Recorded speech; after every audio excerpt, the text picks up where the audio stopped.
Afternoon. I'm Mark Updegrove, the President and CEO of the LBJ Foundation. Welcome to our commemoration of the 60th anniversary of the Civil Rights Act of 1964. And thank you, a huge thank you to the Houston Tillotson Choir, to Ruthie Foster, and to Brian Cranston for introducing this in such a grand manner.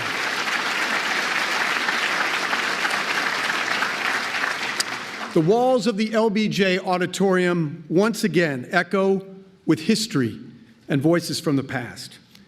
8 years after speaking to Americans in advance of signing the Civil Rights Act, which made real our nation's most sacred promise of all men are created equal, Lyndon Johnson stood on this stage as a former president and delivered his last public remarks. Battling a weak heart, President Johnson defied doctors' orders to give a keynote address at a civil rights symposium he had convened to talk about the state of race in America. He had something to say, and he was determined to say it. Until we overcome unequal history, he declared, we can't overcome unequal opportunity. There is work still to be done, so let's be on with it. The work would fall to others. The following month, our 36th president died of a heart attack at his beloved LBJ ranch. But even now, half a century later, we hear his call. Since then, 4 other presidents, including the first African-American president, have graced this stage to recognize the advancement of civil rights and to talk about the work still to be done. Today, we are deeply honored to welcome the 46th president, Joe Biden, who has made the central cause of his presidency the preservation and strengthening of democracy and has pursued a policy of equity for all, including people of color and others who have been historically underserved, marginalized, and adversely affected by persistent poverty and inequality. Among the many things he has done is to appoint the first black woman, Ketanji Brown Jackson, to the U.S. Supreme Court,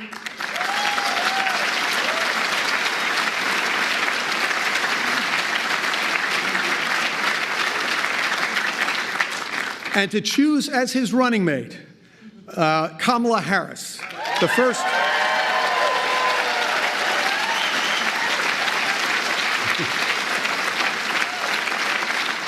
black woman, South Asian American to hold the vice president, but you already knew that.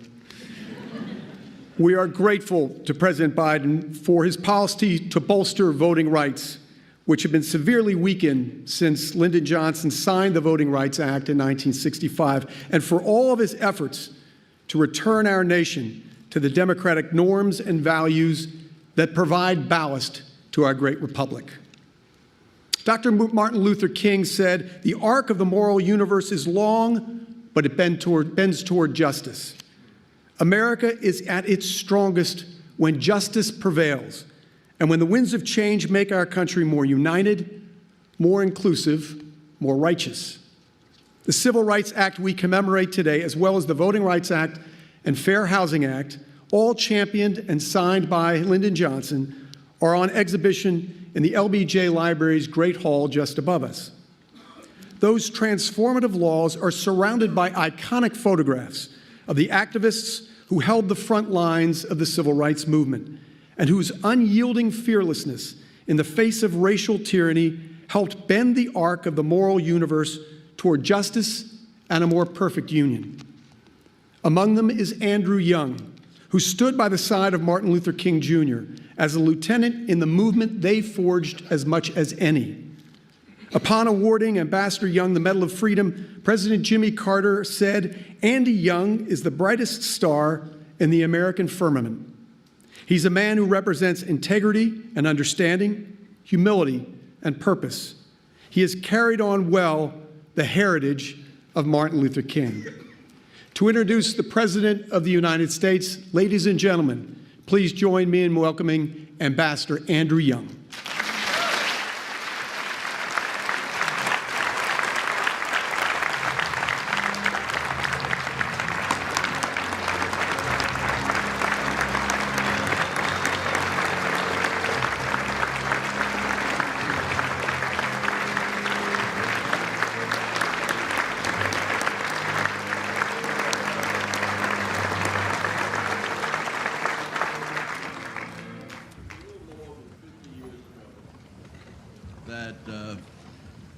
I was lined up waiting to be sworn in for Congress. And there was another little fella in the Senate who was too young to get in. They had to wait 3 or 4 days till he turned 30 to swear him in as a United States Senator. For the last 50 years, he has devoted himself to fulfilling the dreams of the American people, all of them, rich, poor, black, white, red, green, gay, straight, whatever we are. And I'm here reminding you that if you live long enough, all of us are going to be handicapped one day. But few people have been able to thrive and succeed in the midst of so much pressure and tension and responsibility as Joe Biden. And I was thinking what I should say, and I said that maybe Ray Charles said it best. When he started his recording of America the Beautiful with the third verse of that song. And it said, "Oh, beautiful for heroes proved in liberating strife, who more than self their country loved, and mercy more than life. America, America, may God thy gold refine, till all success be nobleness, and every gain divine."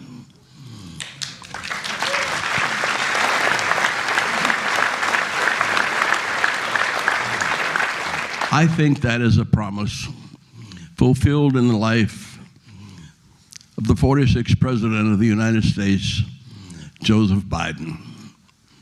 Mr. President,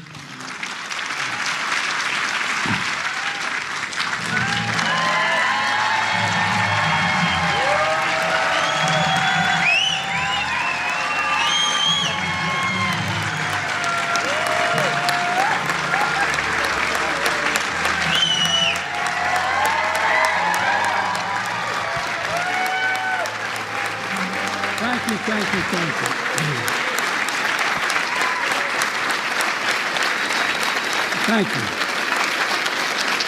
Thank you.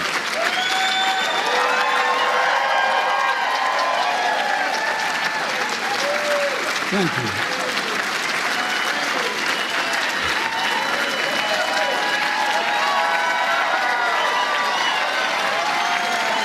Thank you. Thank you. Really. Thank you. Please.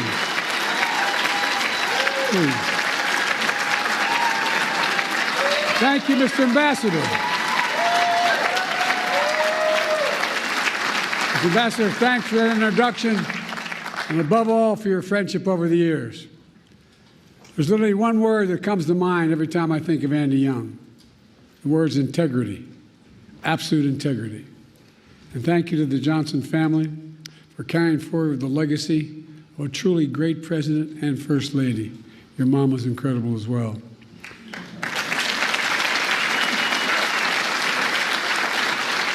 The same goes to Mark Upgrove, president of the LBJ Foundation. It's great to be back here. I thank you all and distinguished guests gathered here today. Look, I was in college at the University of Delaware in our early beginning years when I heard the news of that President Kennedy had been assassinated. I remember exactly like anybody in my generation remembers exactly where they were sitting, standing, or walking. I was on the steps of one of the university halls called Hullion Hall at the university, listening on a transistor radio with 3 other people. Seemed unbelievable. And then, later watching President Johnson help the nation find a way forward. In his first address after the tragedy, President Johnson said, and I quote, "Nothing could more eloquently honor President Kennedy's memory than the earliest passage of the Civil Rights Bill." That's what he said.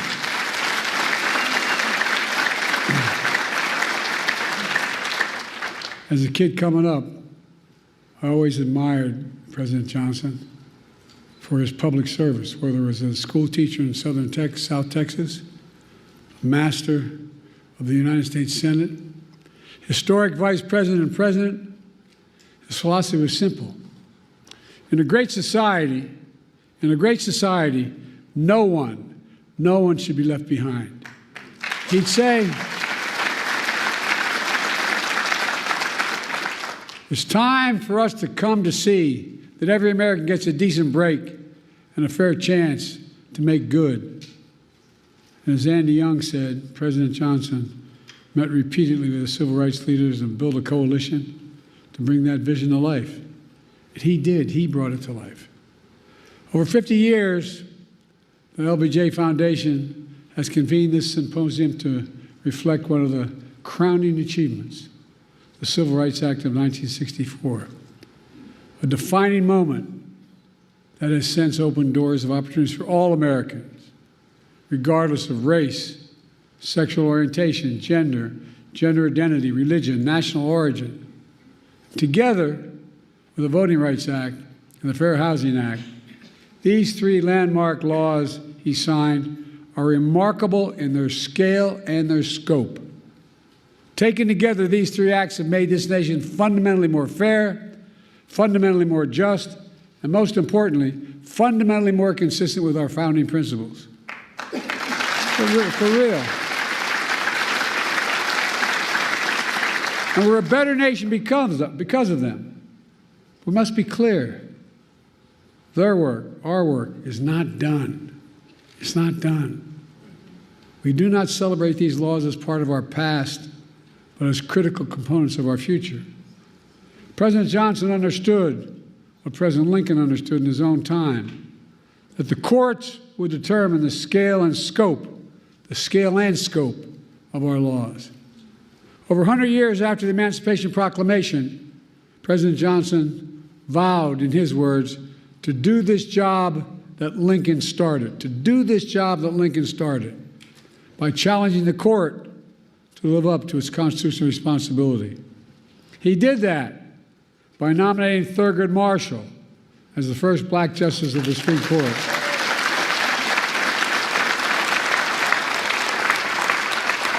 And by aggressively defending civil rights throughout the courts.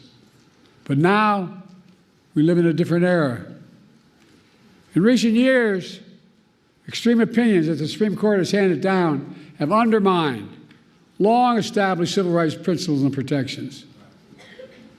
In 2013, the Supreme Court in Shelby County case gutted the Voting Rights Act, opening the floodgates to a wave of restrictive voting laws that have seen states across the country pass.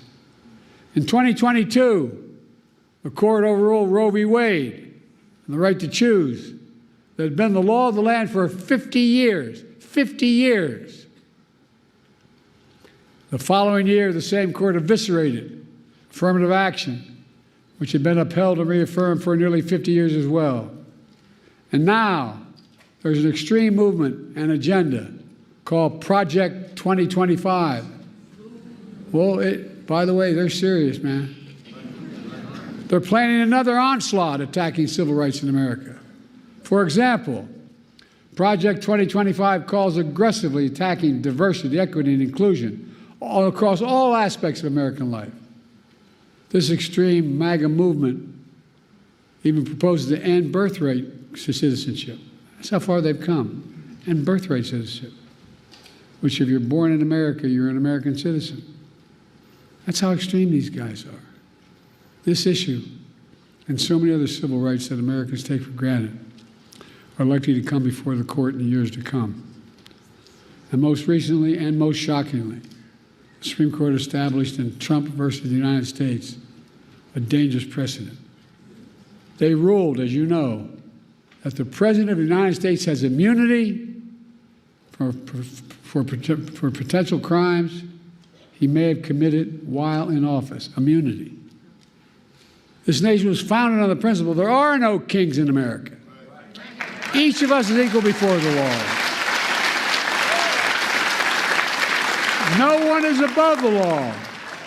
And for all practical purposes, the court's decision almost certainly means that a president can violate their oath, flout our laws, and face no consequences.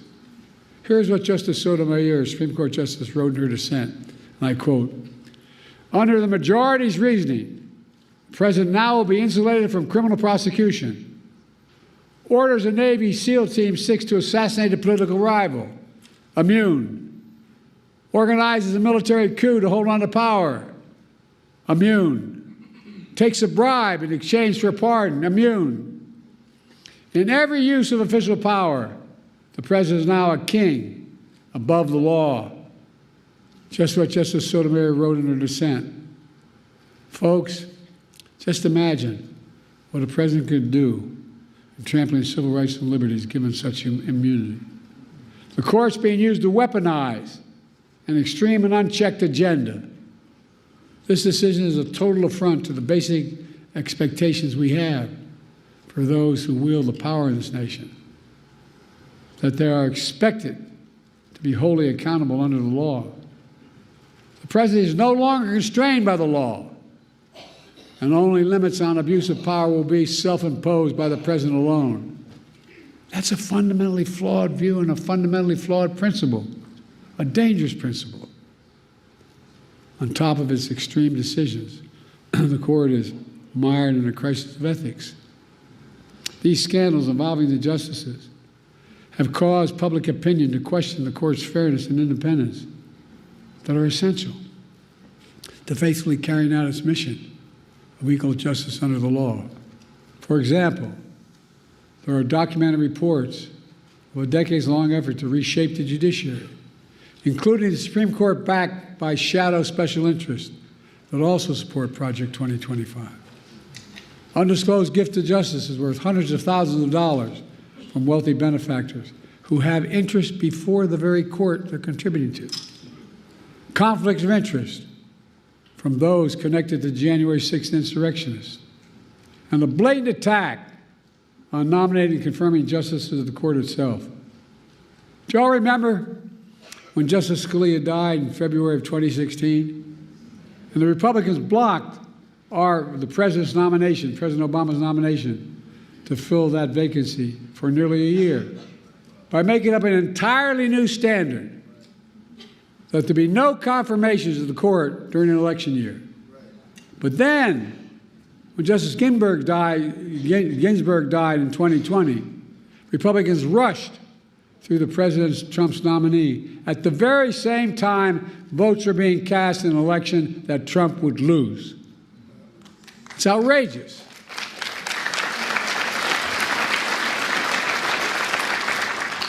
I know I don't look it, but I served in the Senate for 36 years,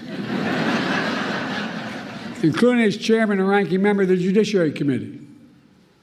I've been told that I've overseen more Supreme Court nominations as senator, vice president, and president than anyone in history, anyone alive today, I should say. I have great respect for our institutions and the separation of powers laid out in our Constitution. But what's happening now is not consistent with that doctrine of separation of powers. Extremism is undermining the public confidence in the court's decisions. As soon as I came to office, I convened a bipartisan presidential commission on the Supreme Court of the United States, comprised of leading constitutional scholars, both liberal and conservative, to provide recommendations on potential reforms to the court. I've been careful in these deliberations because these are serious, serious decisions. In the face of increasing threats to American democratic institutions, I use the Commission's analysis, and today I'm calling for 3 bold reforms to restore trust and accountability to the court and our democracy. As the press shouted to me as I got off Air Force One, the Republican Speaker of the House said, whatever he proposes is dead on arrival. Well, I think his thinking is dead on arrival.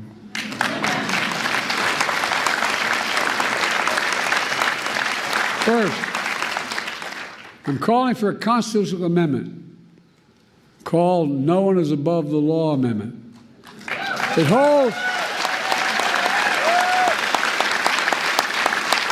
and I mean this sincerely, it holds that there's no immunity for crimes former president committed while in office. I mean this sincerely, it holds that there's no immunity for crimes former president committed while in office. I share, and I mean this sincerely, it holds that there's no immunity for crimes former president committed while in office. I share, and I mean this sincerely, it holds that there's no immunity for crimes former president committed while in office. I share our founders' belief that the president must answer to the law.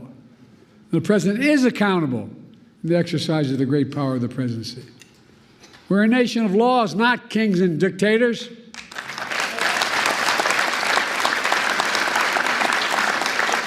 The decision can be boiled down to the title of one case, Trump versus the United States. The court asserted it was making a ruling for the ages. That isn't true. The court made a ruling for one, a former president. No other president in our history has asked for this kind of immunity for criminal actions. And no president, no former president, not me, not one, has and should have been given any exception to this with such immunity. The second thing I'm asking for, we've had term limits for presidents of the United States for nearly 75 years after the Truman administration. And I believe we should have term limits for Supreme Court justices of the United States as well.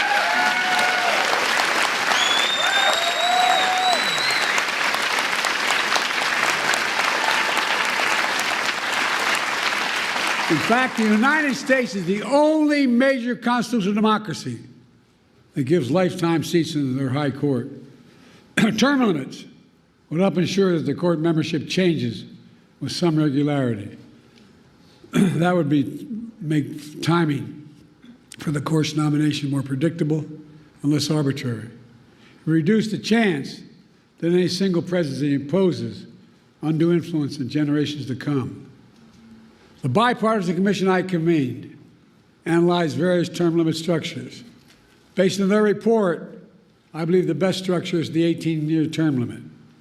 That would help ensure the country would not have what it has now, an extreme court that's the product of an attack on the confirmation process that's been weaponized by those seeking to carry out an extreme agenda for decades to come. By the way, these guys mean it. These guys mean it. Project 2025 is real. They mean it. Third, I'm calling for a binding code of conduct for the Supreme Court.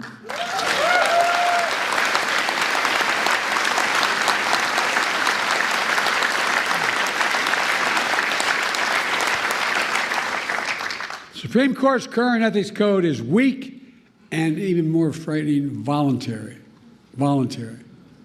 Any code of Congress must be enforceable. Under the reform I propose, justice would be required to disclose gifts, refrain from public political activity, recuse themselves in cases in which they or their spouses have a financial or other conflict of interest. Most people don't realize that Congress passed a law decades ago that says all federal judges, including Supreme Court justices, have to recuse themselves in such cases. But the current justices insist on enforcing that requirement themselves without any public oversight or compulsion. See, that's their decision. They don't have to tell us how they made it. That might work if the court was actually enforcing those requirements, but they are not. The court is not self-policing. The court is not dealing with the obvious conflicts of interest. We need a mandatory code of ethics for the Supreme Court, and we need it now.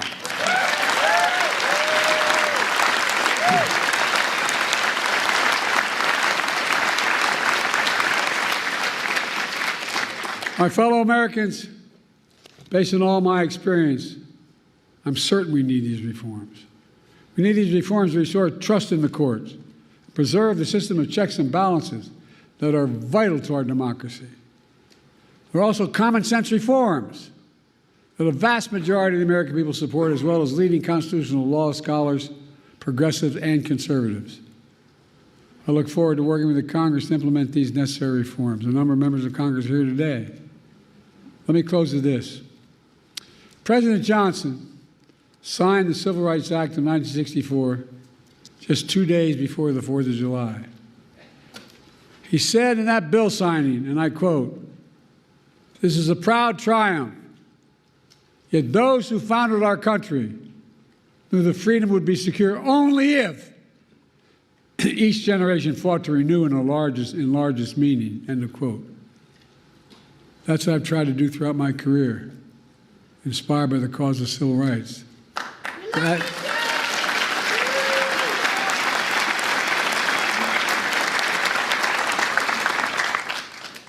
That's what got me involved initially.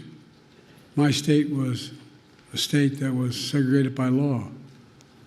We were one who, only reason we didn't fight in the side of the South, we couldn't get there. I'm serious.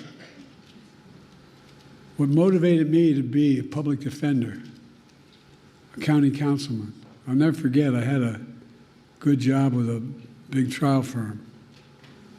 And in Delaware, you have to study for the bar for 6 months before you're allowed to take it. And in the meantime, while I was studying for the bar, that's when Dr. King was assassinated. We're the only state in the nation, city in the nation, that had the military stationed on every corner with drawn bayonets for 10 months,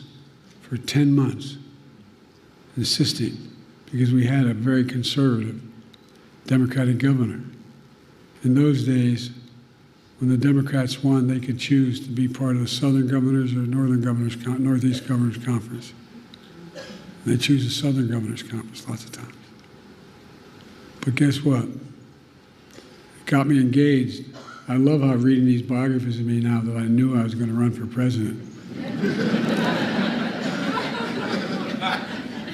I remember walking in to the public defender's office, which was part-time at the time, and asking for an application because I wanted to join the public defender's office. And he looked at me, his name is Franny Kearns, he said, "Don't you work for Pickett Ward Burton Sanders?" I said, "Yeah." He said, "Why the hell would you want to do this?"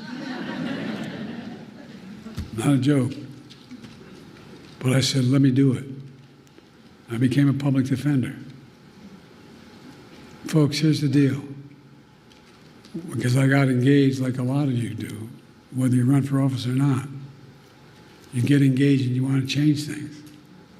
So I kept trying to change the Democratic Party in my state, which is very conservative. And then a group of people came to me, as my senator knows, Chris Coons, came to me and said, "Look, we want you to run for state senate." I said, I can't go to Dover all the time. I'm just starting a law firm. I'm a part-time public defender. And then they came back to me and said, "Why don't you run for the county council?" I said, "I can't." They said, "You stupid SOB, it's right across the street there." I'm serious. Meets only twice a week. So my sister, my best friend, managed my campaign, and we picked a district that we couldn't possibly win. No Democrat had ever won it. But my problem was I had my sister doing my campaign. And we won.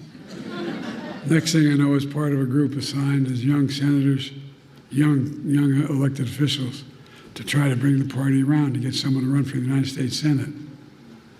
And I was put on a commission. When you're the young lawyer, you get to turn the lights on and off after every meeting. And so I remember going down to the Democratic convention, off year, in Dover, Delaware. And after the afternoon session, went back and I was in my room. It's a nice motel you just drive up to, get out and walk in your door there. And you know, an 8x10 bathroom, a shower, and a stall. And I had my towel around me and a shaving cream on my face, and they were bam, bam, bam at my door. And I thought it was the guys that came down with. The guy was had a talk show named Bob Cunningham, was a big civil rights guy, and two others. So I thought it was them. I walked to open the door. There was a former governor, former Supreme Court justice, swear to God, the state chairman, and the former congressman. And they said, "We just had dinner." Well, I said, "I'm sorry, gentlemen." And I walked in, I ran to the bathroom, shake the shave grip, thinking I could put something on there with anything there. I walked back out with a towel, I'm standing against a nail, a desk nail to the wall, and they're on the beds that are nailed to the headboards are nailed to the wall. Four of them sitting across. I said, "Joe, we were thinking you should run for the United States Senate." I said, gentlemen, you serious? And they went on and made their case. I hope all of you had a professor who's enlightened his mind. I had one professor named Dr. Ingersoll, my political philosophy professor, at the University of Delaware, which is between Dover and where I was going home. So I called him, I could stop by and see him. And I said, what do you think I should do? He said, Joe, remember what Plato said. I'm thinking, what the hell did Plato say? Seriously. So Plato said, the penalty good people pay for not being involved in politics is being governed by people worse than themselves. Went home and spoke to my deceased wife. She said, look, Joe, you're working 40 hours a week trying to set up a law firm, and you're working 40 hours a week as a public defender. Get in or get out. Next thing you know, I was running. Nixon won my state by 60% of the vote. We won by a staggering 3,800 votes. My point is,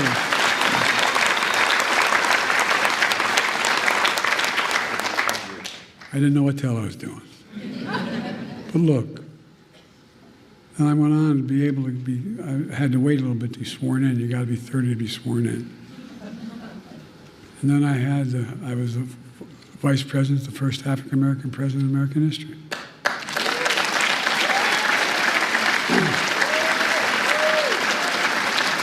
Now I'm president to our first woman vice president.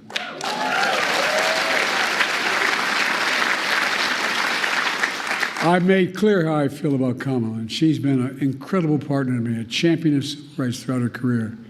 And she'll continue to be an inspiring leader and project this very idea of America. The very idea that we're all created equal and deserve to be treated equally throughout our lives. We've never fully lived up to that, but we've never walked away from it. We've never walked away because leaders like Lyndon Baines Johnson, my fellow Americans, in 2 years we'll commemorate the 250th anniversary of the signing of the Declaration of Independence. That July 4th of 2026 will be a moment not only about our past, but about our future. Imagine that moment and ask yourself, what do we want to be? We can and must be protected and expand our civil rights in America. We can and must prevent the abuse of presidential power and restore faith in the Supreme Court. We can and must strengthen the guardrails of democracy. We must have to remind ourselves who we are. We're the United States of America, and there is nothing beyond our capacity. Nothing when we do it together.